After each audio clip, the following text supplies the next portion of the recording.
Homily for the third Sunday of Easter, Year C. Do you love me more than these others? Our readings for this Sunday are from Acts of Apostles chapter 5 verse 27 to 32 and 40 to 41.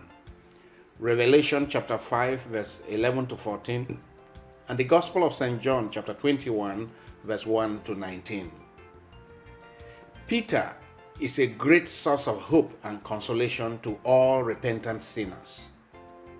In giving authority to the man who denied him publicly 3 times, Jesus wants to show that he was establishing his church not on human strength, but on his own love and faithfulness. He wants us to know that he is not placing a leader who is perfect over the church, but one who must learn to rely on the strength that comes from God. Human love is fragile, but it can be a wonderful experience. It often starts with charm, passion, and romance, but can be rocked by failure, betrayal, and brokenness. Human love can also be rekindled with reconciliation and possibly grow to an unusual level of heroism. As we journey through life, we sometimes experience hurt and betrayal, or we are let down by people we love and trust. When this happens, the reaction is usually shock and disappointment, anger and resentment, rejection and separation. Relationships can be permanently damaged after such an experience unless something decisive is done. Reconciliation can restore broken relationships, although it is difficult because it often demands the generosity and magnanimity to reach out to the other person, the willingness to forgive and forget the hurt, and the courage to risk trusting the person again. Reconciliation is immeasurably rewarding. The fruits of reconciliation could be so enormous that for some, it makes having a conflict a rewarding enterprise. It can bring the best out of people. Reconciliation brings about peace where there was war, love where there was hatred, good feeling where there was ill feeling, friendship where there was enmity, and understanding where there was misunderstanding. The Gospel tells us that Peter was called twice. First, by the Sea of Galilee at the start of Jesus' ministry, as we see in Mark chapter 1, verse 16 to 18. And second, 3 years after Jesus' resurrection, by the Sea of Tiberias, as we see in John 21, verse 15 to 19. Peter responded to the first call readily. He recognized and confessed Jesus as the Christ, Matthew 16, 13 to 20, and he declared his undying love for and his loyalty to Jesus. However, because the cost of true love is enormous, when the painful demands of the call began to unfold, Peter fell. When the painful cost of Peter's love for Jesus dawned on him, Peter denied that he ever knew Jesus. And he denied him insistently 3 times, as we see in Matthew 26, John 18, especially John 18, 15 to 17, and 25 to 27. But when Jesus rose from the dead, Jesus looked at Peter with love and not with hate or resentment.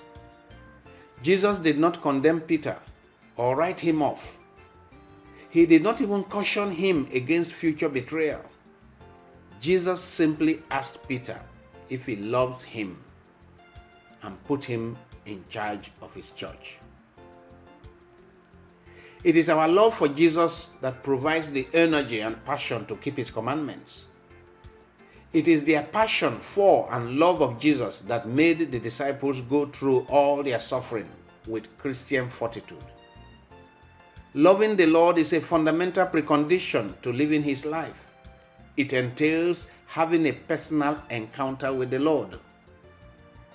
Such encounter transforms one and enables the person to see differently. At the second account of the calling of Peter, he was wiser and humbler. His "Yes, Lord" was more mature and more enlightened than at the first time.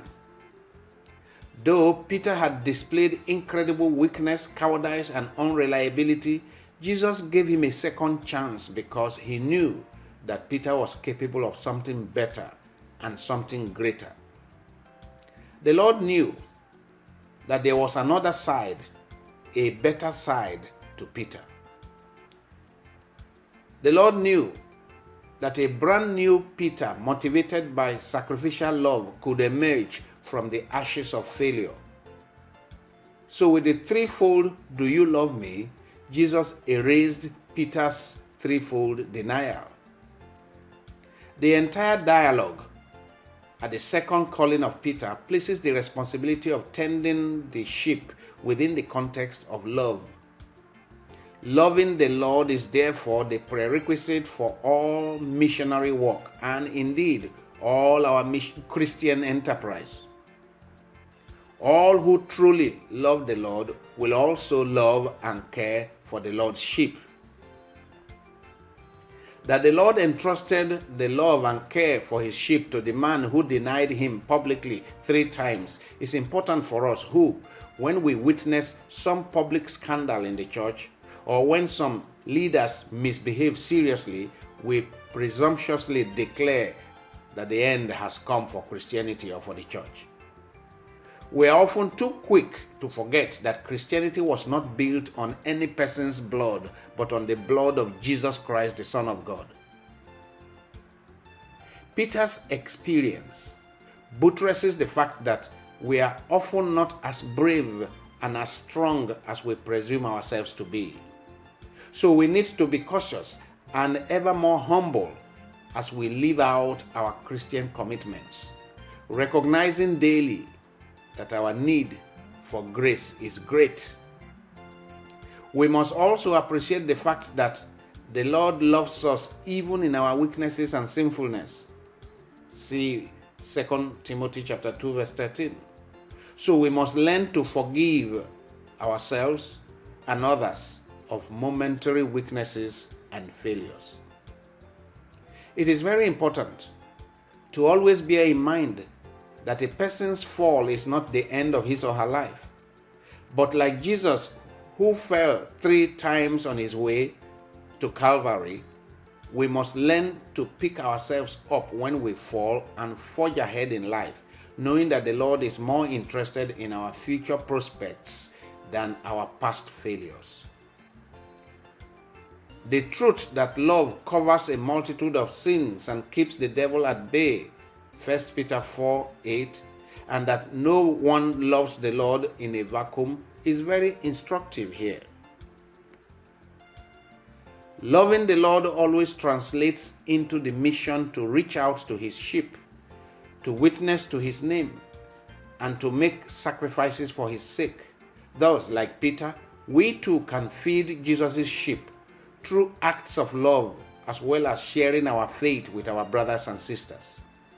We can feed Jesus' sheep by training and mentoring the young people in our societies, using our own exemplary lives of virtue and devotion. We can feed Jesus' sheep by taking seriously Jesus' preferential option for the poor, caring for and promoting the welfare of the poor, the sick, the aged, the handicapped, as well as the widows and orphans. A critical dimension of the task of feeding Jesus' sheep could be demonstrated in the Christian's engagement with politics and governance, where the Christian citizen is called upon to shine the light of Christ by promoting kingdom values in public life. In the same way, Christians are called upon to shine the light of Christ at work and in business, to rid society of corruption, greed, and avarice. We are called upon to shine the light of Christ in our family lives, giving witness to Christian sacrificial love, and displaying a high level of courage and fortitude when trials and tribulations come our way. The question that Jesus addresses to Peter is addressed to each one of us too. We may be quick to say, "Yes, Lord, you know I love you." But do we know the implications of this love? We need to stop and reflect on how deep and how faithful our love for Christ is. The depth and profundity of our love only begin to show as we journey with Jesus through the changing experiences of life. God bless you.